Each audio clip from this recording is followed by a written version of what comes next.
And true enough, mga kapiksi, dahil nagkakaroon kayo ng kusa, nagkakaroon na rin ng mga positive changes sa inyong mga finances. Una, yung iba sa inyo guys, maaaring magkaroon ng transformation pagdating sa pagkakakitaan. So, yung iba sa inyo may chance na lumipat ng trabaho, lumipat ng kumpanya, lumipat ng bansa, mag-migrate, no? Kung ang iba sa inyo ay nag-iisip ng mga ibang bansa, ganyan, cross country. So, yung iba, ganun yung mga tinatahak. Yung iba naman guys, parang magkakaroon kayo ng transition sa pinagkakakitaan. So, kung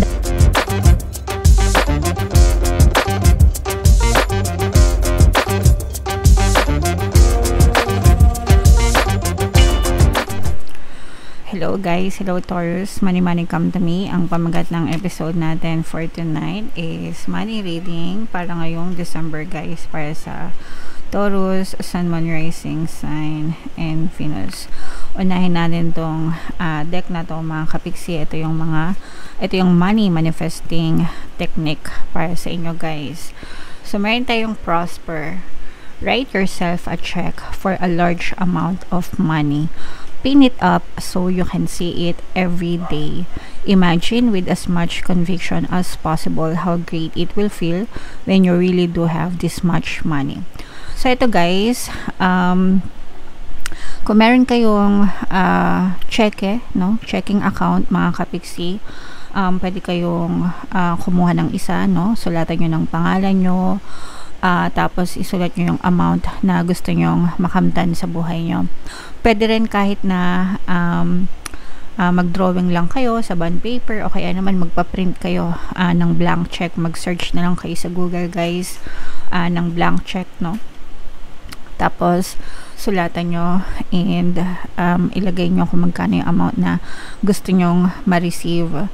Tapos idikit nyo dun sa nakikita nyo mga kapiksi, o kaya naman picture nyo, gawin yung wallpaper ng cellphone nyo, ng computer nyo guys, and imagine how you will feel when you have this much money.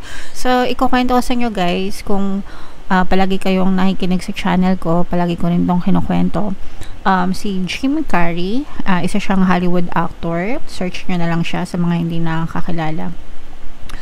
Ginawa niya tong technique na to mga kapiksi. Ang sinulat niya is $1 million.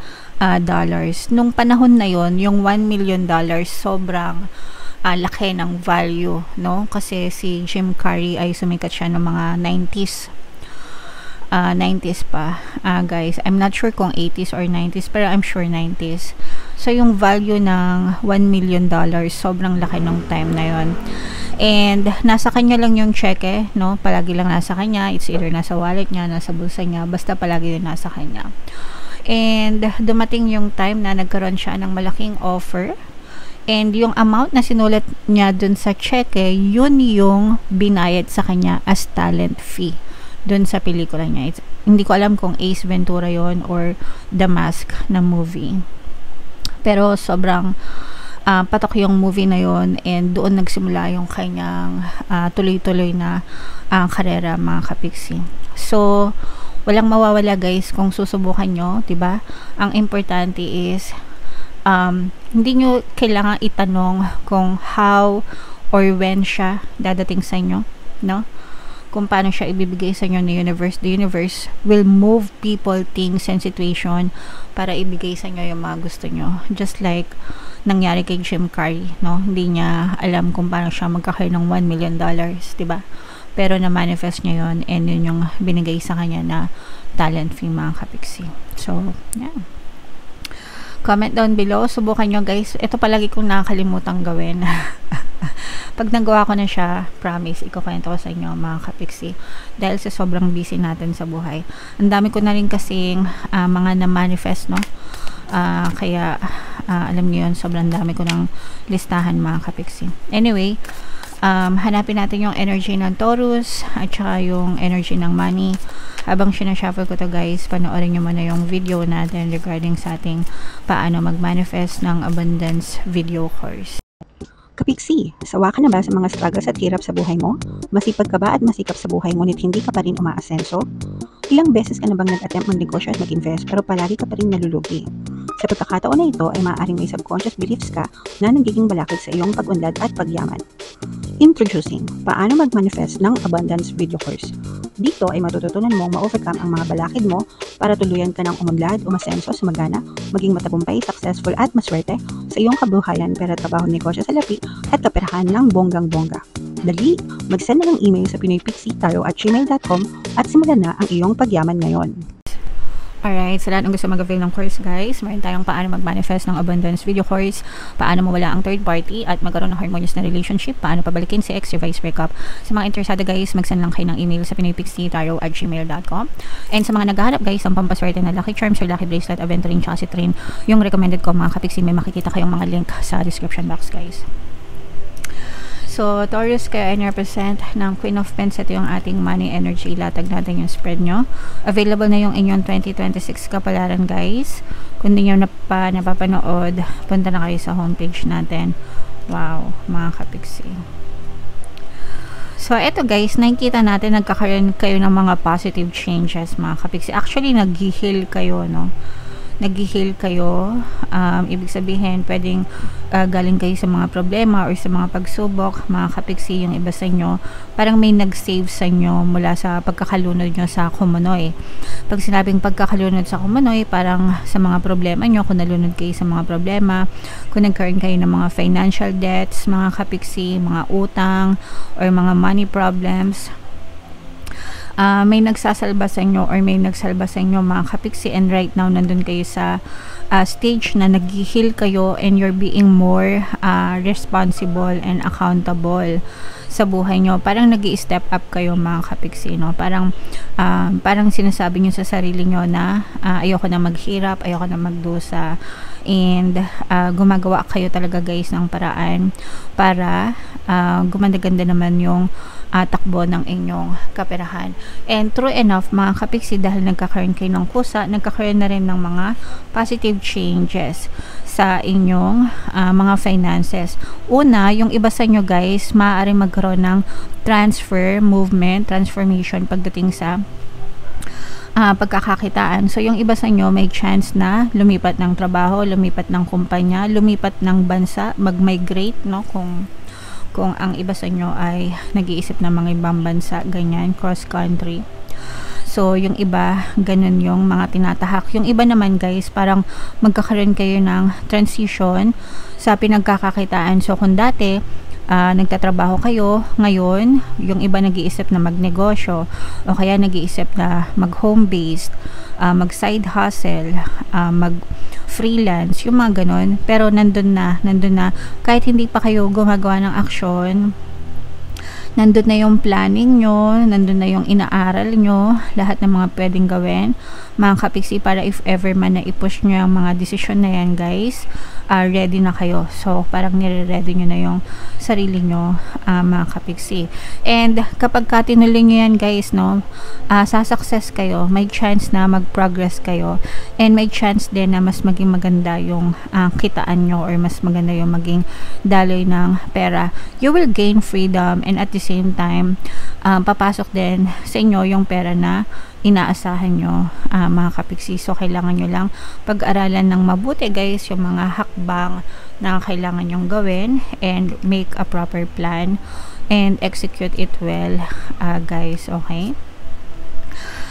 Nakikita rin natin dito guys, nararamdaman din natin na parang tulong-tulong din kayong magpapamilya, tulong-tulong kayo na nagtutulungan para malampasan nyo yung mga money problems. Kung meron kayong negosyo, family business, magpo-prosper yan, mga kapiksi. Mapapalago nyo yung inyong mga family business guys. So kaya naman, parang kung hindi man ito family business, kung business mo lang pero tinutulungan ka ng family mo, nagets mo ba? So kunwari nag-online selling ka, tinutulungan ka ng family mo para ma-push mo yung pag-online selling mo, mga kapiksi. Okay? And again, no, sabi ko nga, there's a presence ng earth. This is your energy guys, no? Taurus, another earth sign, Capricorn, Taurus, Virgo. And sabi ko nga sa inyo guys, mas lalong magi-strengthen yung inyong buhay, yung inyong karera, yung inyong finances. Ngayong season na to, mas mapapalago nyo, mas mapapaangat nyo if in case na mag-switch kayo, mag-transform, mag-transition, mga kapiksi. So, hindi naman ito mag-resonate sa lahat guys, kasi hindi naman lahat kayo ay may balak na mag-shift ng career or mag-shift ng pagkakakitaan. But, this will definitely resonate more dun sa mga nagbabalak na mag-shift, mga kapiksi. So, kung kayo ay nagbabalak na lumipat, mag-shift ng career, ng pagkakakitaan, mas magre-resonate sa inyo itong reading na to, mga kapiksi. Okay? So, i-mind nyo na itong mga pag-unlad, pag-asenso, pag-angat, itong shift sa career, transition, mga positive changes, guys. I-mind nyo na sa comment section, mga kapiksi. Bunot lang tayo ng isa pang card para sa inyong additional na mensahe. Ito, this is eruption. This is more on negative, mga kapiksi. Pag sinabing eruption, pagsabog, no? Pagsabog. So, wag nating antayin na sumabog yung mga negative emotions natin. Kasi yung negative emotions, unang-una guys, nagiging balakid siya sa mga gusto nating i-manifest sa buhay natin.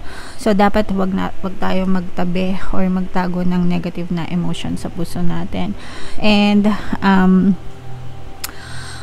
yeah, so, release it, let go, and there's no point na ipunin natin siya sa loob natin, lalo na kung may mga taong gumawa ng hindi maganda sa inyo guys, kasi wala silang konsensya, wala silang masaktan kayo or hindi. Pero kapag nagpa-apekto kayo yung talo, no? So, let go, matutong mag-forgive, and live your own life, guys, no? Release all negativities, kasi yung mga negativities magiging balakid yan sa magandang buhay mo at sa mga masaganang buhay mo, Taurus. Alright? Okay. So, yan yung messages para sa inyo, Taurus. Comment down below if naka-resonate kayo, guys. Ito yung ating 2026 kapalaran. Ito naman yung ating success stories ng paano mag-manifest ng abundance video course. Click here to subscribe, guys. Thank you for liking, sharing, and subscribing. See you next time. I love you all. Have a nice day. Bye-bye.